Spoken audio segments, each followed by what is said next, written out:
Baik, Assalamualaikum warahmatullahi wabarakatuh. Waalaikumsalam warahmatullahi wabarakatuh.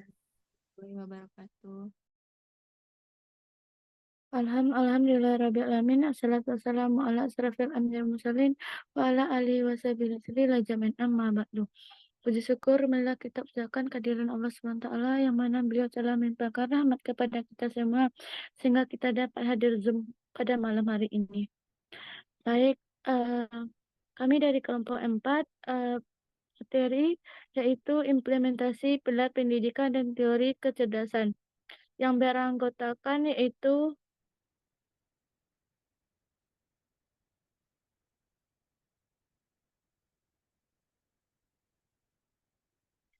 yang pertama Anita Nafadila dengan NIM 21022052, yang kedua Wafik Aziza dengan NIM 21022042, yang ketiga Willy Desmaneli dengan NIM 21022044.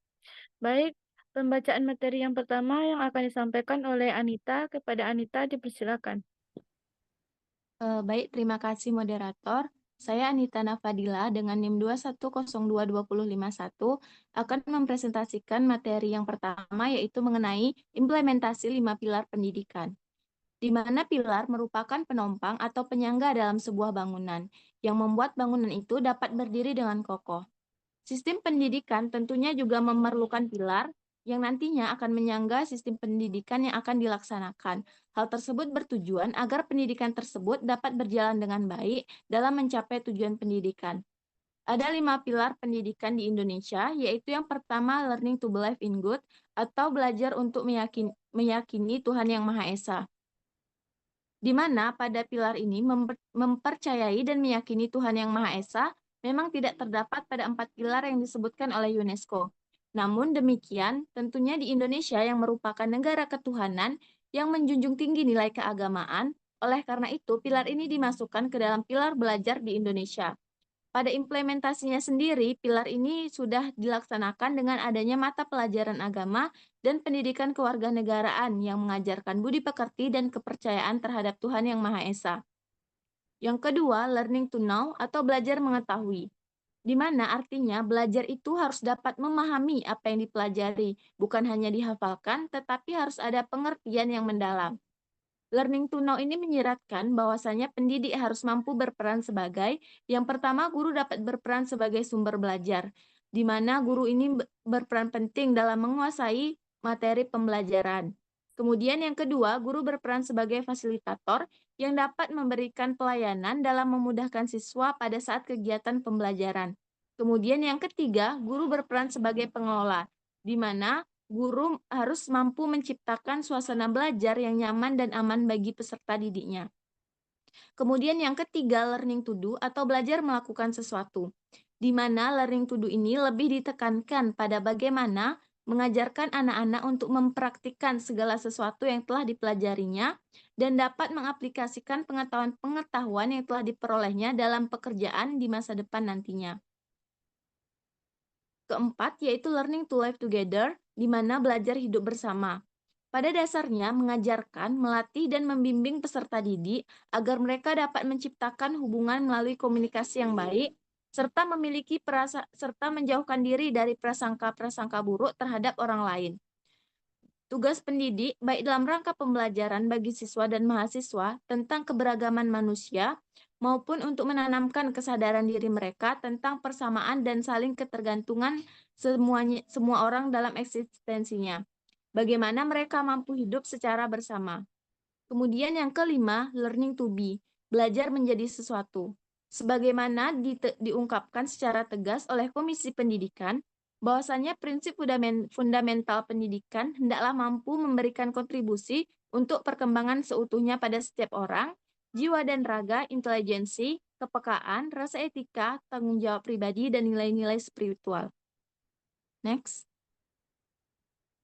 Kemudian yang kedua, mengenai teori-teori kecerdasan EQ, EQ, SQ, dan multiple intelligence.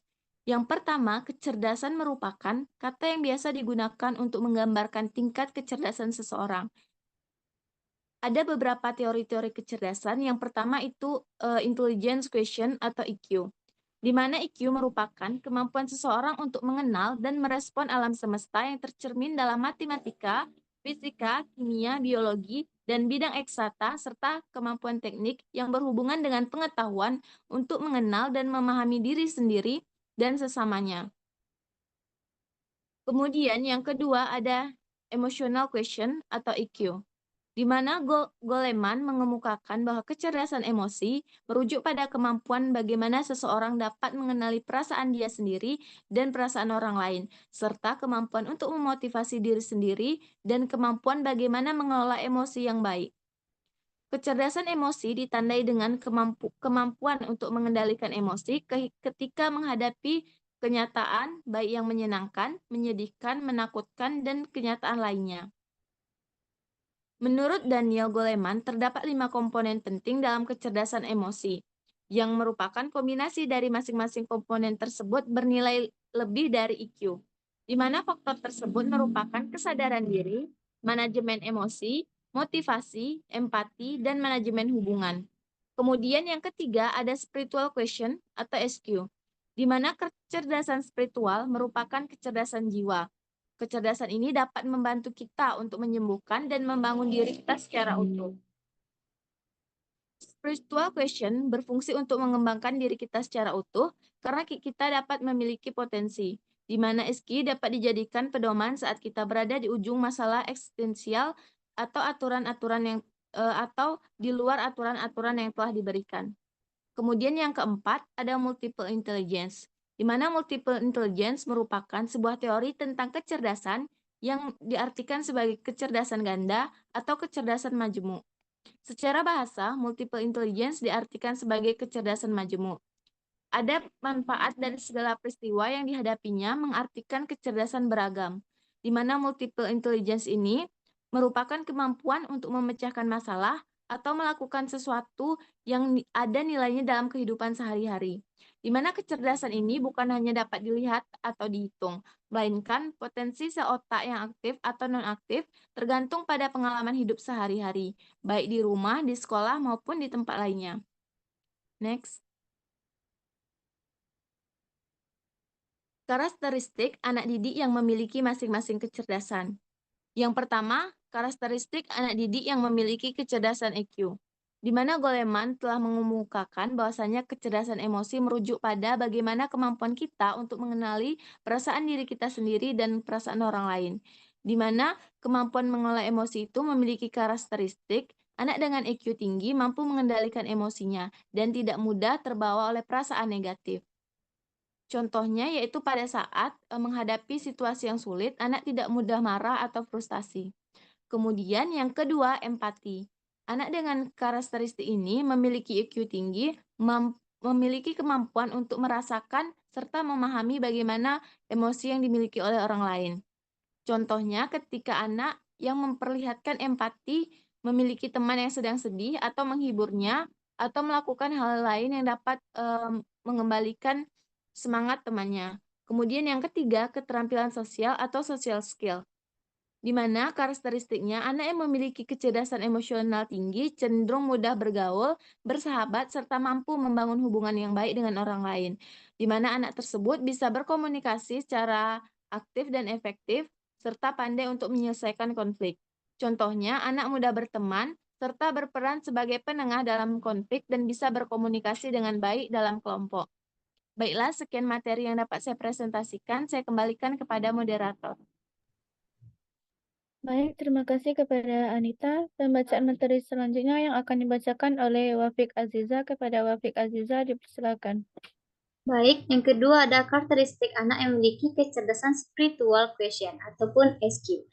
Yang pertama ada kesadaran akan makna hidup dan tujuan. Karakteristiknya adalah anak dengan kecerdasan spiritual tinggi sering merenungkan tentang makna hidup, tujuan hidup, dan peran mereka di dunia. Mereka berusaha mencari jawaban terhadap pertanyaan-pertanyaan mendalam terkait eksistensi. Yang kedua ada nilai dan prinsip yang kuat. Karakteristiknya adalah anak dengan SQ tinggi cenderung memiliki pegangan nilai-nilai moral yang kuat. Mereka menjunjung tinggi prinsip-prinsip seperti kejujuran, keadilan, dan kebaikan.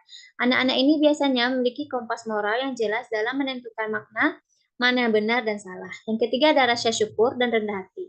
Karakteristiknya adalah anak yang dengan kecerdasan spiritual tinggi seringkali memiliki sikap syukur terhadap hidup dan merasa rendah hati dalam keberhasilan. Mereka tidak bersombong, mereka melihat semua pencapaian sebagai bagian dari berkat dan anugerah yang harus disyukuri.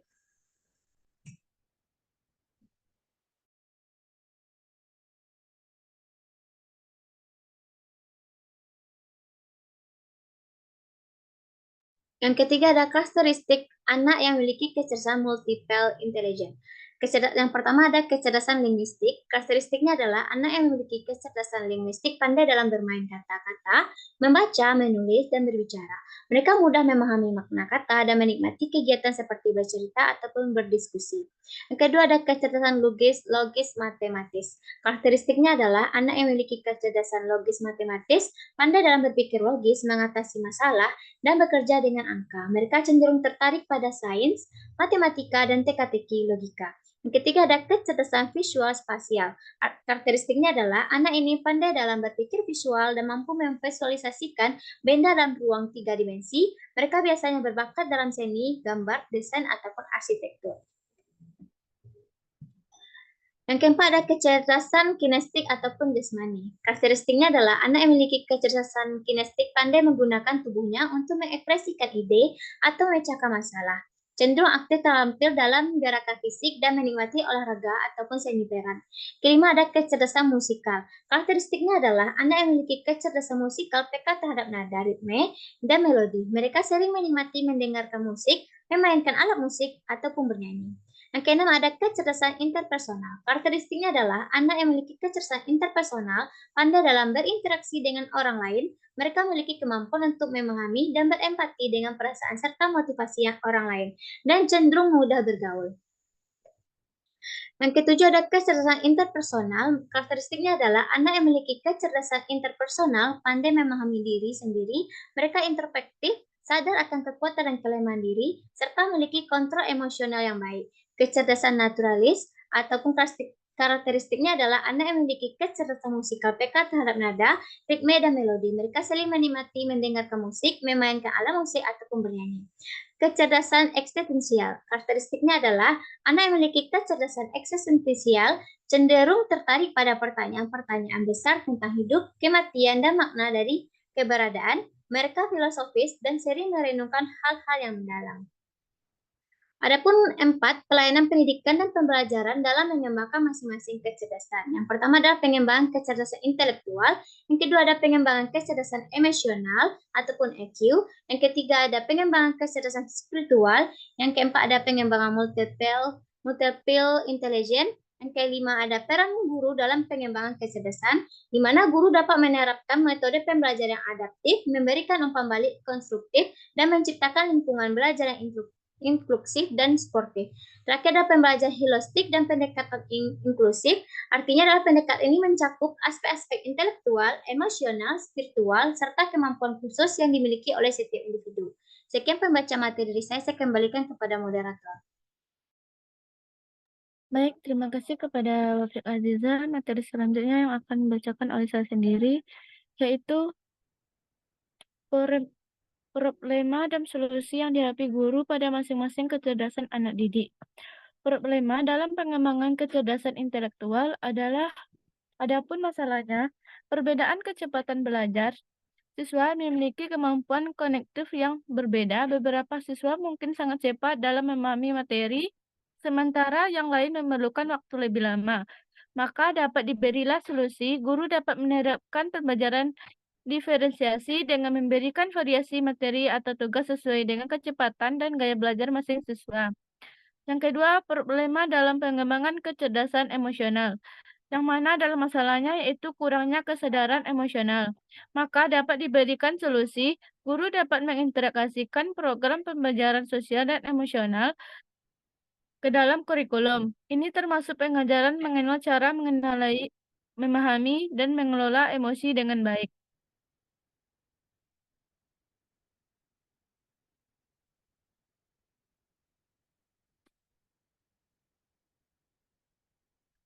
Yang keempat, problema dalam pengembangan multiple intelligence.